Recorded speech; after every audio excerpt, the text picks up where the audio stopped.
Recently, SpinFit sent me their latest iteration of the CP100, the CP100 Plus, in exchange for my opinions of this new version. Surprised by SpinFit's generosity and support for my tiny little channel, and baffled by the fact that there's yet another new version of the already fantastic CP100, I asked my contact for further information on the changes from the previous version, which were also sent to me by SpinFit back in 2019. And apparently, the only major difference is that they changed some material, and I was like, really? It's just gonna sound the same then as the old ones. What am I supposed to say in this review? They sound the same, full stop? I wasn't really sure what to expect out of all this, but one thing I'm sure about is that I love free stuff. So I said yes to the review, and here we are. This is Earphoneus Fanaticus, and in this video, we'll talk about the physical differences between this new version and the older models, and more importantly, does it sound different from the old ones?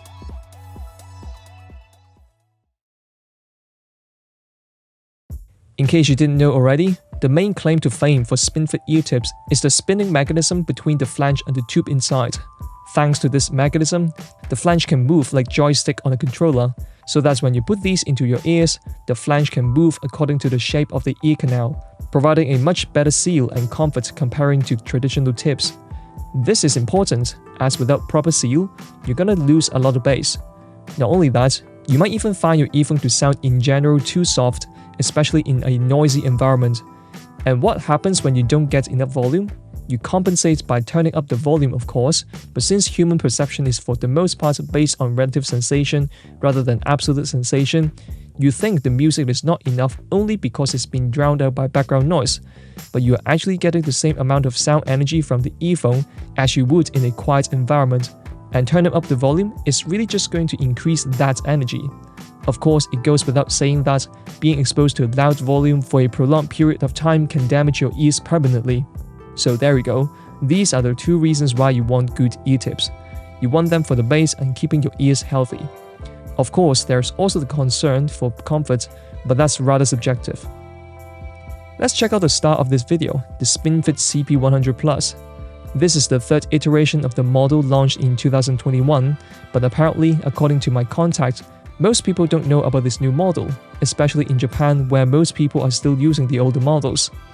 Anyway, this time around they have chosen to use medical grade material for the flange, and it also features new packaging as well as these little spacers that allows the tip to fit earphones with thin nozzle such as Shure, Automatic and Western. Here's how it works. You put the spacer on the nozzle first and then you put the ear tip on.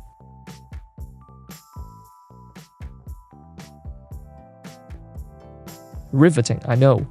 Now coming back to the ear tip, this is actually not the first time medical grade material has been used by SpinFit. They did it with the CP360, which is designed for true wireless earphones. It is soft, thin, yet durable, perfect for comfort. Now aside from the flange, the tube has also been recolored and is more translucent comparing to previous models. This is purely aesthetic, of course. Inside the tube, we can find a groove that can make the tip fit better on the nozzle. Since I have all the older models, I'm going to go through each iteration one by one and then tell you how they differ in terms of seal, comfort and sound quality. Okay, so this is going to get a bit confusing, seeing that all these iterations of CP100 are so similar looking. I mean, they are all really just CP100s, so that's not surprising.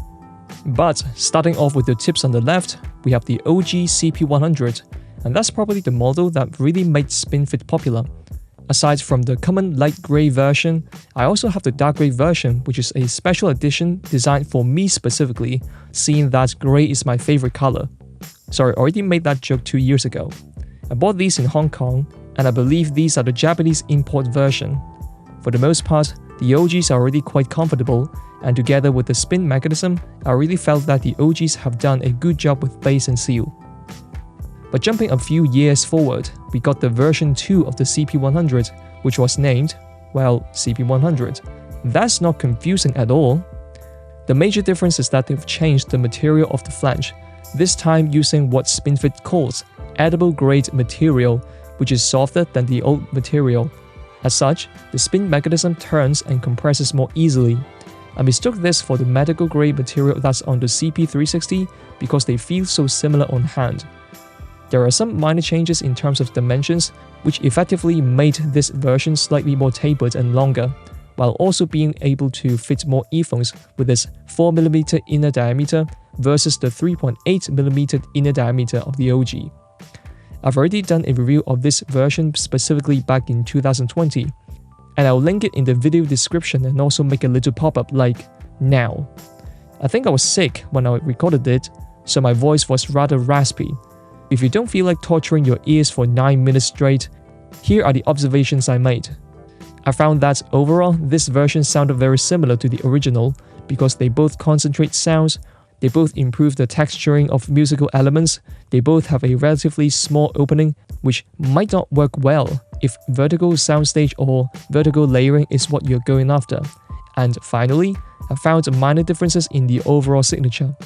This version has slightly better treble, but the OGs are slightly warmer. And the thing is, without being able to A/B between them consecutively, I wouldn't be able to tell the difference. So we are really just splitting hair here. So what about the CP100 Plus? If the older models are already so similar, it should be the same this time around, right? Well, yes and no, apparently. Checking out the dimensions of CP100 Plus versus the second gen CP100, we can see that all the dimensions are supposedly identical. It does mention for nozzle diameter between 4.5mm to 5.5mm, while the old measurement for the tube opening is 4mm. But I think it just refers to the fact that it can stretch to accommodate those sizes. In other words, there is no difference here. However, I think the CP100 seems to have less material to press down in the spin mechanism, so it feels a little bit more natural. I think it compresses around 1mm more than the second version, but don't quote me on that. Here, perhaps a sound comparison can show the difference better than video.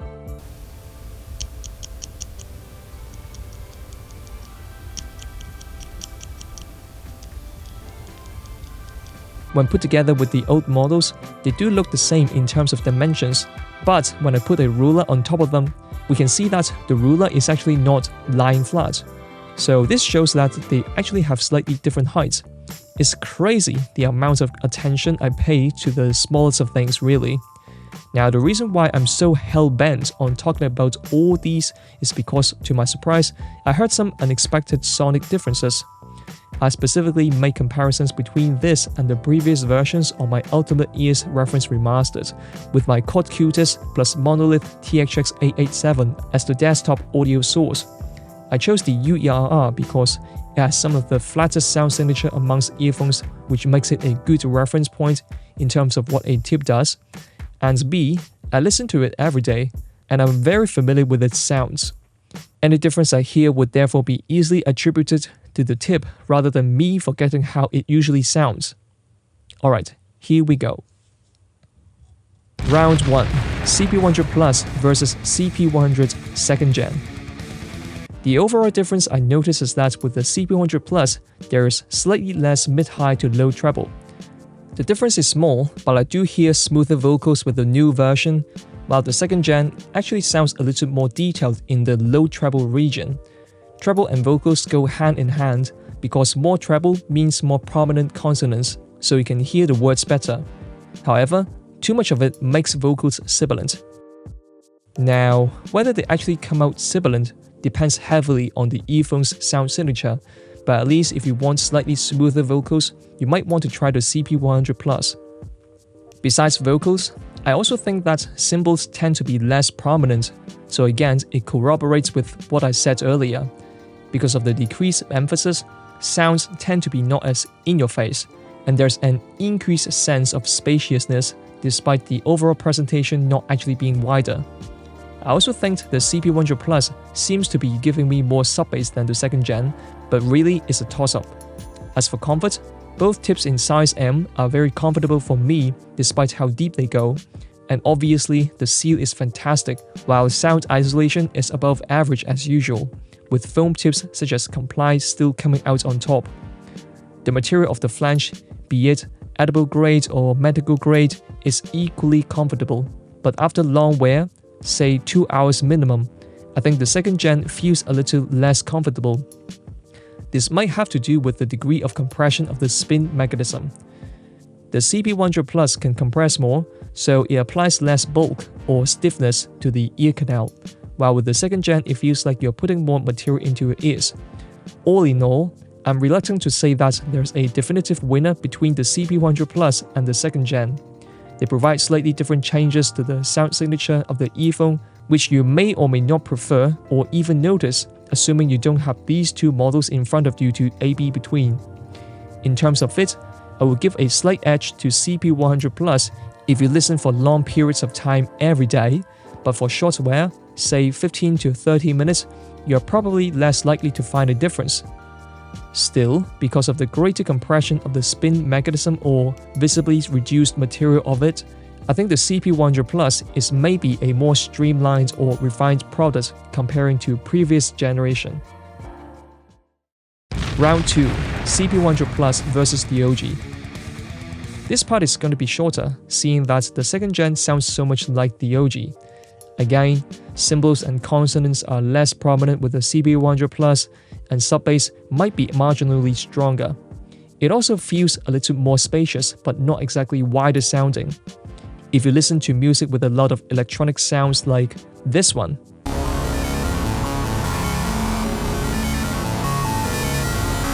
you're gonna find them less, well, electronic or prominent.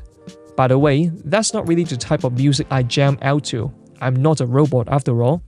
But I mention it because it is part of my testing suite whenever I audition pretty much anything audio related. I do really want to talk about exactly how I audition earphones in particular one of these days, but that's gonna have to wait. Anyway, coming back to the comparison, I said just now that the second gen and the CP100 Plus are pretty much neck and neck when it comes to comfort, but switching to the OG, I can immediately tell it feels bulkier. There are two reasons for this. One, the material used here is not as soft or thin as the edible grade or medical grade material for the two later iterations. And secondly, if we look at the dimensions altogether, we can see that, for example, size M of the OG version is actually a little bit wider but shorter than the other two. Granted, we are talking about differences less than a millimeter, but it's not like there's a lot of space inside our ear canal anyway. Coming back to our CP100 Plus versus OG comparison, I think the CP100 Plus is worth getting if you like the spin mechanism but found the original a tad too tight or irritating. It will also help positioning the earphone deeper in the ears because of the increased compression of the new model. But if you want to get the new ones specifically for the purpose of tuning the sound, I suggest you look elsewhere, perhaps other tips in SpinFit's lineup. So there you go. Honestly, there isn't much changes to the sound going from the first model all the way to this third generation. And that's not necessarily a bad thing, because the OG already sounds good with most earphones. But what's actually worthy of appreciation is the fact that SpinFit is still trying to polish their already successful product with better material and, more importantly, slimming down the spin mechanism to allow for a little more compression. If you have never tried any SpinFit tips before, you seriously have to give them a try. But if you already have the first two iterations, I don't think there's much reason to buy these, especially when comfort was never a concern for you. As for sound tuning, there are many interesting options provided by the rest of SpinFit's lineup that would really give you a larger degree of changes. And if you're interested, do check out this review of mine of most of the other models, as well as this one on their double flange tips. Of course, there are also interesting options from other brands, such as the Spiral Dot Plus from JVC, which features some of the largest opening amongst ear tips, the Final E-Type, which I find to be a great all-rounder, and Compliant foam tips if isolation is your number one concern. The list goes on, and it's always exciting to see how just changing the tip creates interesting effects for the earphone. But if you're just looking for something solid and easily recommendable, the SpinFit CP100 remains a fantastic option, and the CP100 Plus is no exception either. Anyway, that's it for this review. If you found it useful, don't forget to like and share the video. If you have any question, please let me know in the comment section. If you have this ear tip, I would also love to know what you think of it. Anyway, I'll come back with yet another review or unboxing. Hopefully I'll see you again in the next video. Goodbye, friends.